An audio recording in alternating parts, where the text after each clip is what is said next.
Un coup de feu. Une chaîne en argent brisée. Et une question qui va hanter les enquêteurs pendant des heures, qui, dans cette affaire, est réellement la victime, parce que ce jour-là, à Albuquerque, 2 hommes vont finir à l'hôpital et en cellule. Et à la fin de cette enquête, ce ne sera pas celui qu'on croit qui s'en tirera le mieux. Je vous raconte aujourd'hui une affaire où chaque témoignage semble contredire le précédent, où la police est même peine à démêler le vrai du faux en direct, caméra corporelle allumée. Restez jusqu'au bout, parce que le vrai rebondissement de cette histoire n'arrive que dans les tout derniers instants de l'enquête. Après-midi ordinaire, nous sommes le 8 octobre 2025. Il est un peu plus de 15h30 à Albuquerque, au Nouveau-Mexique. Une ville tranquille, un mercredi comme un autre. Dans un centre commercial animé, un Texas Rotos tourne à plein régime pour le service de l'après-midi. Derrière son poste, un jeune serveur de 28 ans, Gabriel Sena, s'affaire. Rien d'extraordinaire. Il saisit une commande sur l'écran tactile du restaurant, concentré, quand soudain, sans un mot, sans un avertissement, tout bascule. Un homme qu'il ne connaît pas, dit-il, surgit derrière lui. 2 coups au visage. Violent. Gabriel est sonné, déstabilisé. Et pendant qu'il tente de reprendre ses esprits, l'inconnu lui arrache quelque chose du cou, une chaîne en argent. Pas n'importe quelle chaîne, une pièce estimée à près de $2700, environ 250 grammes d'argent massif. L'homme tourne les talons. Et sans réfléchir, encore étourdi par les coups, Gabriel se lance à sa poursuite. Ce qu'il ne sait pas encore, c'est que cette décision, prise en une fraction de seconde, va le conduire, moins d'1 heure plus tard, en cellule. L'arrivée de la police, Gabriel n'est pas seul longtemps. Un collègue, employé de cuisine, l'aperçoit filer et le suit à distance à travers le parking. Ensemble mais pas vraiment côte à côte, l'un devançant largement l'autre, ils traversent la rue. La course s'étire sur près de 800 mètres. Le genre de distance qui, dans le feu de l'action, ne semble durer que quelques secondes mais qui, une fois reconstituée par les enquêteurs, va poser une question essentielle. À quel moment exact la légitime défense s'arrête-t-elle, et la vengeance commence-t-elle? Gabriel rattrape l'homme près d'un autre établissement, un peu plus loin. Et c'est là que tout s'accélère. Selon son propre récit au policier, l'inconnu, encore en possession de la chaîne à ce moment précis, effectue un mouvement brusque. Un geste que Gabriel interprète, dans l'instant, comme une tentative de sortir une arme. Sa décision est immédiate. Il dégaine la sienne. Un seul coup de feu. Dans la jambe. L'homme s'effondre et c'est à cet instant que la situation, jusque-là un simple vol suivi d'une course-poursuite, devient officiellement une affaire de coup de feu, avec toutes les conséquences judiciaires que cela implique, pour les 2 hommes. L'arrivée de la police, les caméras corporelles s'activent. Les premières unités arrivent sur une scène chaotique, un homme au sol, blessé, une arme abandonnée et déchargée dans l'herbe à proximité, et des employés du restaurant, encore essoufflés d'avoir couru, qui tentent d'expliquer aux agents ce qu'ils viennent de vivre. Le problème, pour les enquêteurs? Presque personne n'a réellement vu le moment clé. Le gérant du restaurant, alerté par un employé, arrive sur place mais reconnaît d'emblée qu'il n'était pas présent au moment des faits. Il évoque toutefois un détail qui va s'avérer précieux pour la suite de l'enquête, des caméras de sécurité, installées juste en face du poste de commande où travaillait Gabriel, ont probablement tout enregistré. Un deuxième employé, celui qui a suivi Gabriel dans sa course, est interrogé à son tour. Sa version. Il n'a rien vu du vol lui-même.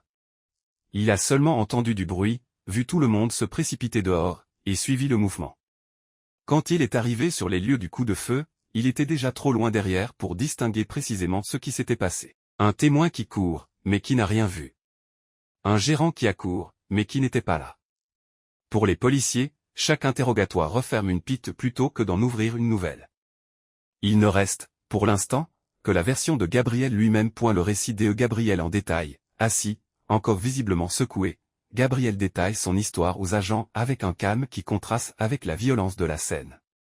Il insiste sur plusieurs points. D'abord, il affirme catégoriquement n'avoir jamais rencontré cet homme auparavant. Un parfait inconnu, selon lui, qui l'aurait attaqué sans la moindre provocation, en plein service. Ensuite, il justifie son geste, après avoir reçu 2 coups au visage, encore étourdi, voyant l'homme effectuer un mouvement suspect au moment où il le rattrape, il dit avoir agi par peur, pour sa propre sécurité. Il précise, presque comme pour anticiper les critiques, il n'a tiré qu'une seule fois, volontairement dans la jambe, pas pour tuer, insiste-t-il, mais pour arrêter la menace. Il évoque également son casier judiciaire vierge. Aucun antécédent. jamais eu affaire à la police avant ce jour. Sur le moment, son récit semble cohérent. Logique, même, un homme agressé, dépossédé d'un bien de valeur, qui réagit dans la panique. Mais l'enquête ne fait que commencer. Et un témoignage, resté dans l'ombre jusque-là, va profondément ébranler cette version des faits. Et la détention, en attendant que les détectives spécialisés prennent le relais, Gabriel est placé en détention temporaire. Les agents sont clairs avec lui, ce n'est, à ce stade, qu'une mesure de procédure. Il n'est pas encore accusé de quoi que ce soit. On le menotte par précaution. On vérifie qu'il ne porte aucune arme supplémentaire. Sa compagne est prévenue et se met en route. Pendant ce temps, sur la scène du coup de feu, une autre partie de l'enquête se déroule en parallèle. Les techniciens passent la pelouse au détecteur de métaux, à la recherche de la douille. Un élément matériel indispensable pour reconstituer précisément la trajectoire du tir et confirmer la version de Gabriel. Et surtout, où est passée la chaîne? Cet objet, à l'origine de tout, est retrouvé. Elle est toujours en possession de Gabriel, qui explique l'avoir récupérée directement sur l'homme après lui avoir tiré dessus. Elle est endommagée, tordue, mais bien réelle. Un objet de moins de 3000 $. Une vie potentiellement bouleversée à jamais. Le calcul, sur le papier, semble déjà disproportionné. Mais ce n'est rien comparé à ce que les enquêteurs s'apprêtent à découvrir. Le témoignage qui change tout. C'est en retournant interroger le personnel resté sur place que l'affaire prend un tournant inattendu. Une employée du restaurant, que nous appellerons par son prénom, Maria, livre aux enquêteurs une version radicalement différente de ce que Gabriel a décrit. Selon elle, l'homme blessé, identifié comme Joshua Macchio, n'est pas rentré au hasard dans l'établissement. Il serait entré en demandant directement un employé, par son nom. Gabriel. Maria raconte qu'il l'a suivi de très près jusqu'à la caisse, dans une attitude qu'elle juge intimidante.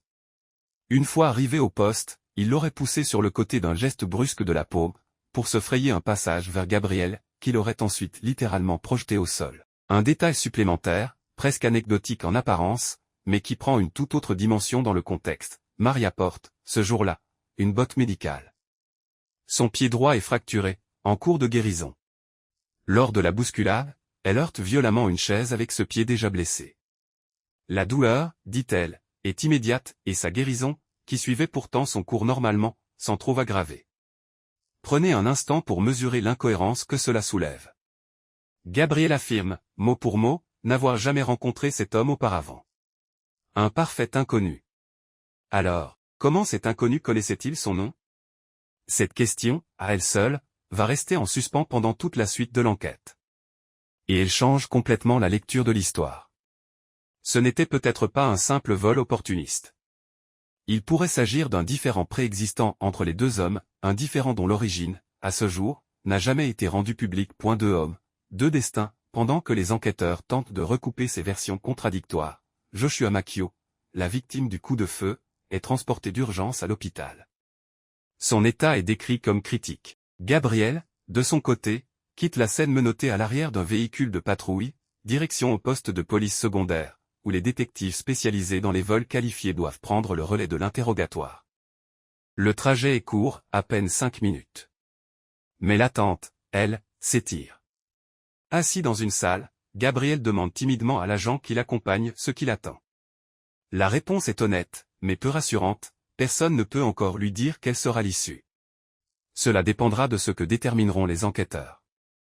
Et c'est précisément là que cette affaire bascule dans l'inattendu. Parce qu'après analyse complète du dossier, les témoignages contradictoires, l'absence de preuves formelles que Joshua représentait une menace immédiate au moment du tir, et cette question jamais résolue de savoir comment il connaissait le nom de Gabriel, les procureurs vont prendre une décision que peu de gens auraient anticipée au départ. Le verdict des deux côtés, voici ce qu'il faut retenir de l'issue judiciaire de cette affaire. Gabriel Sena est inculpé de coups et blessures aggravées avec arme mortelle. Une accusation grave, qui peut entraîner une peine de prison significative selon la législation du Nouveau-Mexique. Il plaide non coupable. Son dossier, à ce jour, reste ouvert devant la justice. De son côté, Joshua Macchio, une fois rétabli de sa blessure par balle, ne s'en tire pas indemne non plus sur le plan judiciaire, il est à son tour inculpé, pour vol qualifié et pour larcin. Mais voici le twist final de cette histoire, son dossier a été classé, sans préjudice. Ce qui signifie, en langage juridique, que l'affaire n'est pas définitivement enterrée. Les procureurs conservent, à tout moment, la possibilité de rouvrir les poursuites contre lui. Autrement dit, l'homme qui a été abattu dans cette histoire pourrait, un jour, se retrouver de nouveau devant un tribunal pour le vol qui a déclenché tout cet engrenage. C'est que cette affaire nous apprend. Cette histoire pose une question que la justice américaine affronte régulièrement dans les affaires de légitime défense. Jusqu'où peut-on aller pour protéger un bien matériel? Le Nouveau-Mexique, comme de nombreux États, reconnaît un droit à la légitime défense, mais ce droit connaît des limites précises, notamment lorsque la menace n'est plus immédiate, ou lorsque celui qui se défend a lui-même initié la confrontation en poursuivant l'agresseur sur plusieurs centaines de mètres. Le tribunal devra trancher. À quel moment précis Gabriel a-t-il cessé d'être une victime en fuite pour devenir, à son tour, l'auteur d'un usage disproportionné de la force? Et cette zone grise entre légitime défense et excès de riposte est exactement ce qui rend cette affaire si complexe, et si représentative de nombreux dossiers similaires à travers le pays.